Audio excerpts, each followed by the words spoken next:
This is a Salvia divinorum 20x extract trip report by Erik, posted to aroid.org on October 11th, 2022. I've always been the kind of person who treats a new experience like a research project. If I'm going to climb a mountain, I read the topographic maps, check the weather forecast, and make a checklist of gear. If I'm going to try a new cuisine, I watch documentaries about the culture, read reviews of the restaurant, and even practice the pronunciation of the dish's name. So when the idea of revisiting the hallucinogenic realm resurfaced in my mind, I approached it with the same meticulousness. 2 years earlier, in the dimly lit backroom of a cafe in Amsterdam, I'd taken a modest dose of what the locals called Hawaiian shrooms. I'd measured out roughly 3/4 of a gram of dried psilocybe cubensis, placed it on my tongue, and waited for the world to tilt. The trip was short, bright, and oddly cinematic. Colors pulsed like neon signs, walls breathed, and I laughed at the absurdity of my own thoughts. It was enough to convince me that altered states could be a source of wonder, not just a party trick. But the memory of that night also left a lingering question. Could I find a substance that offered a similarly vivid window into the mind without the legal gray area, the travel logistics, or the lingering after effects? My answer arrived in the form of Salvia divinorum, a plant with a millennia-old shamanic lineage that, in its concentrated extract form, is legal in Canada. I spent a full month scouring forums, reading scientific papers, and watching countless videos of people who'd taken the 20-time extract. I learned about the active compound salvinorin A, its affinity for the kappa opioid receptors, and the importance of set and setting, especially how the intensity of salvia can eclipse even the most potent psychedelics. I also ran a mental audit of my own physiology. I'm a regular at the gym, counting macros, monitoring blood work, and generally treating my body like a high-performance vehicle. I wanted to make sure that inhaling a potent, fast-acting hallucinogen wouldn't jeopardize that. After consulting a few reputable sources and confirming that the short-acting nature of salvia meant it didn't linger in the system, I felt comfortable moving forward. The purchase itself was almost anticlimactic. I walked into a head shop in Ottawa, its fluorescent lights humming over rows of glass jars and neon signs, asked for a bottle of 20-time salvia extract, and left with a small amber-tinted vial that smelled faintly of pine and something metallic. The shopkeeper gave me a brief rundown on dosage, recommended a low-key environment, and warned me to avoid mixing it with alcohol or other substances. I thanked him, tucked the vial into my pocket, and headed home, feeling a mixture of excitement and the familiar twinge of nervous anticipation that always precedes a new experiment. When I got home, I told my girlfriend what I'd bought. She raised an eyebrow, the kind of look that said, "What now, Erik?" Another drug adventure. For a moment I could see the mental image of a needle or a line of powder flashing in her mind. Then, remembering the promise I'd made to her years ago that I could pursue my curiosities as long as I was honest and safe, she smiled, nodded, and said she'd support me. She asked me to explain the shamanic roots of salvia, and I spent the next half-hour recounting the Mazatec rituals, the sacred divine herb, and the way shamans would chew the leaves or brew them into a tea to see the spirit world. She listened, occasionally interjecting with a question, and finally said, "Just promise me you'll be careful." 4 days passed before I finally felt ready to sit down with the vial. Those 4 days stretched out like a slow-burning fuse. My mind kept looping through the what-ifs. What if the experience is too intense? What if I lose control? What if I'm not in a safe environment? I counted down the hours, the days, the minutes. I watched the calendar flip from one date to the next, each turn of the page a reminder that the moment was approaching. By the end of the 4th day, the anticipation had become a low-level hum in my chest, steady, persistent, and oddly comforting. We decided on a picnic for the actual session. It was a romantic candlelit affair. It was pragmatic. The park we chose was a modest strip of green space sandwiched between an apartment block and a thin line of woods. Children's laughter floated on the breeze, a reminder that the world outside our apartment was still moving, still alive, still oblivious. It was 5 p.m., and I had a shift at work starting at 6, so the window for the experience was narrow. I packed a small blanket, a bottle of water, a homemade bong, and the DV recorder my girlfriend had offered to use to capture any entertaining moments for posterity. The bong was a contraption of improvised engineering.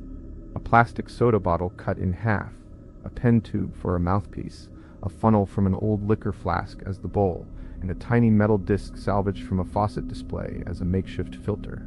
It looked more like a child's science project than a smoking device, but it was functional.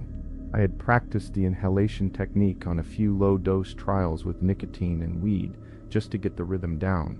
We found a spot on the grass, about 300 meters away from the playground, where kids were swinging and shouting. I could feel the eyes of strangers, parents, joggers, an elderly couple, on me, even though I was trying to blend into the background.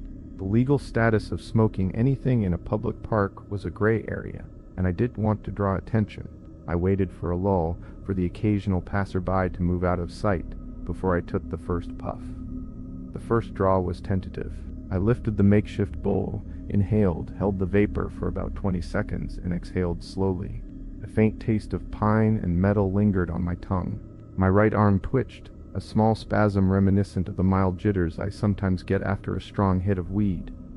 Nothing else seemed to happen. I stared at the grass, at the children playing, at the ordinary world, and wondered if I'd been duped. I took a second, deeper draw, holding the smoke for a full 30 seconds. The taste grew harsher, a metallic tang that seemed to scrape the back of my throat. As I exhaled, I felt a strange vibration, like a low-frequency hum, emanating from the left side of my ear, traveling down to the jawline, and then a series of 3 soft knocks, as if someone were tapping on a wooden door. My heart rate ticked up a notch. Okay, I told myself. This is just my brain warming up. I tried a third, more forceful puff, this time pulling the vapor deep into my lungs, holding it for nearly 40 seconds before finally coughing it out. The world around me seemed to pause for a heartbeat, the sound of the children's laughter muffled, the rustle of leaves in the wind slowed. Then, as the vapor cleared, I felt the first ripple of the trip, a subtle shift in perception that was hard to name but impossible to ignore. What followed was a cascade of 3 interwoven narratives that unfolded simultaneously in my visual field, my mental landscape, and my spiritual sense of being. I'll try to untangle them now, though at the time they were as inseparable as the threads of a single tapestry. The visual odyssey, a world rendered in 8. But I found myself lying on my side, my arm bent at a 90-degree angle, propping my head up as if I were perched in the driver's seat of a car. The blanket beneath me was no longer a plain, faded polyester. It had transformed into a pixelated road, each square of fabric a blocky tile in a landscape that looked like the opening screen of the original Super Mario Bros. Game. The colors were stark, saturated, and unmistakably retro. A sky of electric blue, grass that rose in perfect, uniform cylinders, and trees that resembled simple green triangles atop brown rectangles. My girlfriend sat opposite me, legs folded in the classic Indian position, her posture relaxed, her face serene. Yet there was something otherworldly about her presence. She seemed to be both the queen of this pixelated kingdom and a silent observer, a guide who knew the rules of this world but chose not to speak them aloud. I could hear faint, chiptune music drifting in the background, its melody matching the rhythm of my own heartbeat. In this 8-bit realm, the ordinary laws of physics were rewritten. The grass blades were not individual blades at all, but towering cylinders that rose and fell in perfect unison, as if the entire field were breathing. The trees swayed in a synchronized dance, their pixelated leaves flickering between 2 shades of green with each imagined gust of wind. I tried to focus on the details, to trace the edges of a leaf, but every element resolved into a block of color, a single shade that defined its entire form. At first, I was delighted. The novelty of seeing the world through a nostalgic video game filter was intoxicating. I imagined I could jump from one block of grass to another, that I could collect coins that would appear out of thin air. My mind conjured a playful narrative. I was a character in a retro platformer, navigating a level that was both familiar and alien. My girlfriend, the queen, seemed to be the benevolent ruler of this realm, watching over me with a smile that held both affection and a hint of amusement. Then the mood shifted. I became aware of the park's real-world inhabitants. children on swings, a dog chasing a ball, just beyond the pixelated veil. Their presence felt intrusive, as if they were watching a private performance. A wave of anxiety washed over me. What if they see me? What if they think I'm crazy? The bright, cartoonish world began to darken at the edges, the colors bleeding into deeper shades, the cheerful chiptune warping into a low, dissonant hum. I turned my gaze toward my girlfriend, expecting reassurance. She remained still, her eyes fixed on a point beyond the horizon of the 8-bit sky. She did not speak, did not smile, did not acknowledge my growing panic. The silence was deafening. The queen, who had seemed so reassuring moments before, now felt like an unreachable deity, a figure trapped behind a glass wall that I could see but not touch. In that moment, the visual narrative fractured. The pixelated world flickered, the colors glitching like a corrupted video file.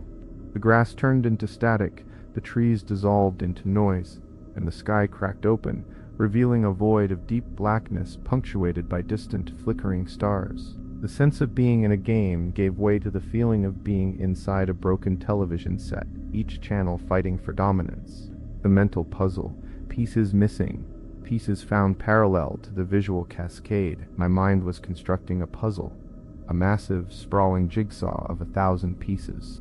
The pieces were all black, matte squares with no discernible image, each edge smooth, each corner identical. I began to assemble them, feeling a calm, almost meditative satisfaction as the pieces clicked together. The act of fitting them felt like a metaphor for my own thoughts aligning, a quiet order emerging from chaos.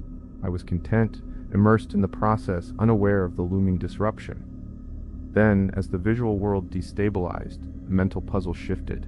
I realized that, despite my diligent work, one critical piece was missing, the central piece that would complete the image. All the surrounding pieces formed a perfect, though abstract, border, but the heart of the puzzle remained a void.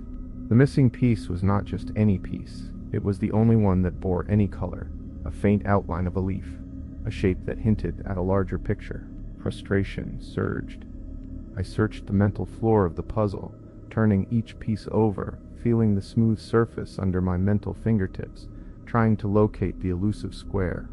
The search felt endless, each moment stretching into the next like an hour that never ended. My thoughts looped. Where is it? What does it look like? Why can't I find it? The anxiety from the visual realm seeped into the mental one, amplifying the sense of incompleteness.